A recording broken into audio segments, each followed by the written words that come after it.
What's up, guys? So this video's purpose is meant to show you guys how I build out all of my roofing clients' campaigns. And now again, like I mentioned last time, when it comes to marketing, being different is better than being better. And so use this, make it yours, split test different things. What I'm saying is not the Bible, right? And so I hope this is of value to you guys and enjoy. Let's get right into it, and let's start with creating a campaign. Always leads, nothing else. Always manual leads campaign, because you always want to do it yourself. Let's see. Now, just in the campaign level, you just want to name it. All right. And now don't touch anything. You can have Advantage campaign budget on. Typically, the way I do things, I always leave it off. And so you just want to name it here, turn this off in the campaign level, and leave everything else the same. Ad set, pretty simple. You can name it however you want. There are different ways to name it if you want to stay a little bit more organized, but depends what you're doing, if it's websites or instant forms. Now, for websites, generally speaking, landing pages work just as well as instant forms and vice versa. And so, yes, it does look nicer when you have a landing page to show for your clients, and it helps them with basically the survey and the qualifying questions, and things just look a lot more organized. So most of the time when it comes to go high level and creating landing pages, I would just always say to do a website and a landing page. Now, the only time I would do instant forms are when the population and the target population is pretty low, when it comes to like less than 3, 4, 500,000.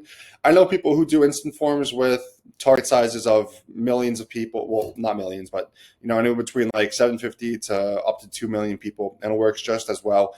Quite honestly, it could come down just to preference, and that's completely fine. But landing pages work just as well as instant forms and vice versa. But I always do landing pages for all my clients, actually. Now, guys, when it comes to performance goal, I always do maximize number of conversions just purely based off of the definition itself. We'll try to show your ads to people most likely to take a specific action on your website. And so that's exactly what we're trying to do. And so based off of this definition, I always do this one. People do, and some people have done other ones. You could kind of split test it, A, B, and figure out which one works for you. Now, data set, this is where you want to create the pixel, and you're going to create the pixel in Events Manager, activate it, and connect it to the ads account. And all you do is just attach it right here. Cost per result, don't touch. Dynamic creative, I always have this off, but people can turn it on. It's just, again, preference. It comes down to preference, and you could figure this out on your own, right? Like, yes, you can copy other people in marketing, but figure this out on your own. Do your own, run your own ads for your own clients, and test things over time and see what works for you. But I typically leave dynamic creative off. Budget, you always want to do $50 a day minimum ad spends. Typically, if you deal with clients who want to spend 20, 30, 40 bucks a day, that's fine. But if you have any sort of guarantee or anything where you need a minimum daily ad spend of $50 a day, then that guarantee is typically off the table. When it comes to scheduling, if you are in the middle of a day, always schedule it for the next day. Always schedule it for either 4 a.m. Eastern time, 4 a.m. Eastern time the following day, because you want the algorithm to do its thing, and you want Facebook to learn and to get out of the learning phase as quickly as possible. And so that's done by giving the full 20 or 24 hours of running the ads to begin with. And so you don't also want to click publish at 2, 3 p.m. because then it's just going to burn through your budget and really not get a better understanding of your true target audience. Never have an end date, budget scheduling. You can do this if you speak with your clients, and if the system is yielding results for them. Of course, they're going to want to increase ad spend budget, but do this over time. A tip when it comes to increasing and scaling, do it slowly. Don't make like 40, 50% jumps in the budget in one day. Do 5, 10, 15% max and slowly crank it up. And then the algorithm and Facebook's going to kind of bend to the slow scaling of it, and it's going to be a lot more smooth than if not. Audience control. Okay, so let's build out, let's see, for search locations. Let's do, if we had a client in Savannah.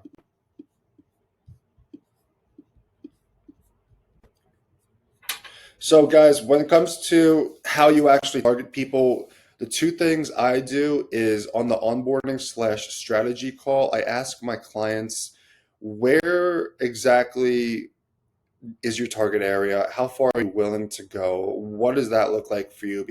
And guys, when it comes to how I actually target, usually on the strategy and onboarding call, I'll ask my client how far they're willing to go for a roofing inspection. Because a really cool and unique strategy is that people in the outskirts of the city need roofs just as bad as people in the inskirts. And so oftentimes there's less competition for sure, and there's a lot less of an ad budget being spent out there by other competitors. And so, ask your client how far they're willing to go out. But most of the time, you could just drop a pin and then set the radius. And again, this is 10 miles. And now Facebook keeps changing its policy to where it said target people only living in this location to now it's target people living and who have been in this location. So sometimes people might receive these ads outside of the circle. And so what you're going to have to do in basically response of that is just exclude this by dropping another pin and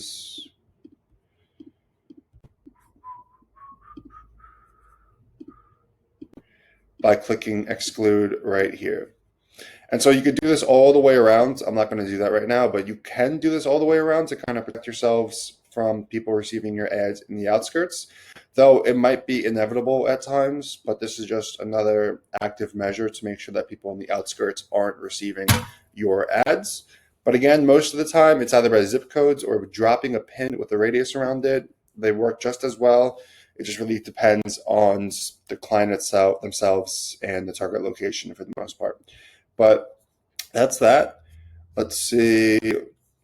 Always switch to original audience because why not? And so again, add your right here, start date, always the following day if you're in the middle of the day. Let's see. Age, always, always, always at least 30 years of age. I don't know about you guys, but most people who I know who own homes are at least 30 years of age. And so sometimes you could crank it up a little bit more to 35. It really just depends. Play around with it and have fun. Languages, I just leave this. You know, some people can do English, all English. Some people don't. But also all genders as well. And placements is extremely important. And the way I do this is manual. And we do 6 placements: Instagram feed, Facebook feed. What the hell? Yeah, so Instagram feed, Facebook feed, and then we're going to do stories and reels, and then everything else we can turn off. So we're going to have 6 placements, and these are where people are more likely to actually respond to your ads are. And so this is what we do on this. And that's pretty much everything in the ad set part of this. And now we're going to go over to the actual ad itself. And now when you're running ads, you can run anywhere between, with a $50 a day budget at max, 3 images, 3 videos. But if you have proven videos, if you have proven images that work, then 2 or 3 images with 1 or 2 videos works just as well. And then of course you want to let those run for at least 3 to 4 days. And then after 3, 4, 5 days, turn off the ones that are underperforming, leave the ones on that are performing well, and then test new things. A good marketer tests everything. And so it's your job to basically test everything when you start to see ad fatigue.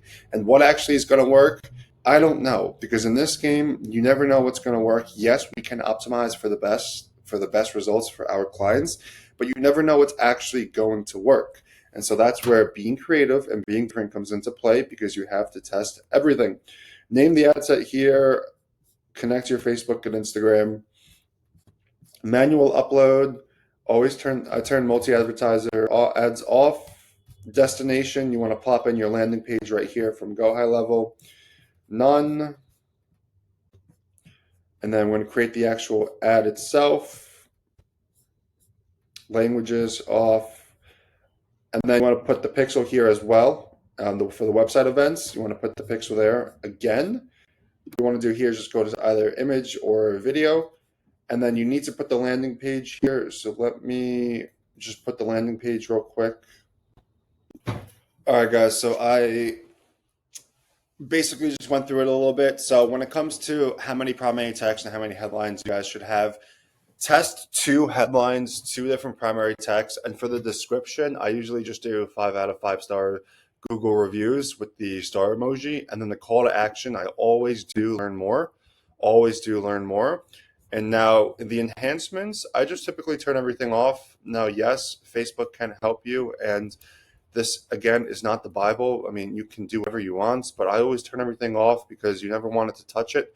And so when you upload the image as well, it's always 1080 by 1350, the 4:5 size, because that's going to basically fill the screen to the max. And what we're doing here is actually purchasing digital real estate, and you might as well upload the right size because it's only going to increase the CTR.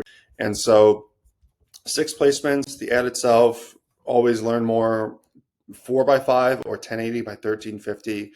6 placements, test 2 primary text, 2 headlines, description, 5 out of 5 stars with the 5 out of 5 Google reviews with the star emojis, and then always learn more. Put the pixel here, and that's pretty much it. I mean, I hope this helps you guys a little bit. And again, the bottom line is this: when it comes to media buying and setting things up, once you click publish, the market's going to tell you whether or not what you're doing is correct. And so from there, you're going to have to adjust. But in the beginning, yes, optimize it so that it is in your benefit and it will yield results for your clients. But once the market says, no, it's not working, then it's time to adjust and to take a step back, make things better, upload new images, upload new videos. If you guys want to see some of the images and videos I'm doing, let me know. But aside from that, I really hope this helps in setting things up. And again, make it yours, have fun with it. And that's it. All right. Peace.